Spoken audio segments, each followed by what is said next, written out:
కుక్క తోక పట్టుకుని గోదావరి తనంటే ఎవ్వడేం చేయలేడు. బాలినేని శ్రీనివాసరెడ్డి తను తేల్చుకోవాలి. ఆంధ్రప్రదేశ్ చరిత్రలో ఎవ్వడికి తలవంచినటువంటి జగన్మోహన్ రెడ్డి పద్దా కలిగేటువంటి బాలినేని శ్రీనివాసరెడ్డికి ఎన్నిసార్లు దగ్గరికి తీసుకున్నారో తెలియదు. ఎన్నిసార్లు ఆయన అలిగితే అన్నిసార్లు ఓరడించుకొచ్చారు. కానీ ఆయన ఎవరి పక్షాన పనిచేస్తున్నారు ఇప్పుడు?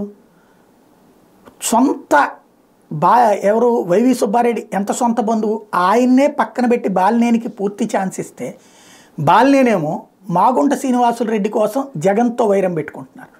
వైఎస్ఆర్ కాంగ్రెస్ పార్టీని అంతగా డ్యామేజ్ చేసినటువంటి ఎమ్మెల్యే మరి ఎవ్వరూ లేరు.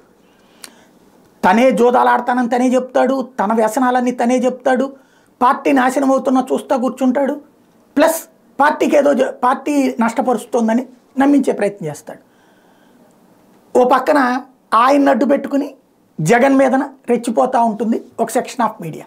అయినా ఈయన మారడు, ఈయన ఏదో పార్టీకి చేస్తున్నట్టు చెప్తాడు.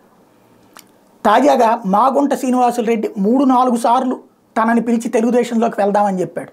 ఈయన మాగుంట అండర్లో పనిచేస్తున్నారు, లేకపోతే మాగుంట కోసం పనిచేస్తున్నారు. మాగుంట శ్రీనివాసులు రెడ్డి బాలినేనిని అడ్డుపెట్టి జగన్తో జూదమాడుతున్నారు. తన దగ్గర డబ్బు ఉంది, లెక్కర్ బిజినెస్ ఉంది. మన ఢిల్లీ కుంభకోణంలో ఎవరు అరెస్ట్ అయింది? వాళ్ళబ్బాయే కదా. అసలు అరెస్ట్ కావాల్సింది ఈయనే కదా.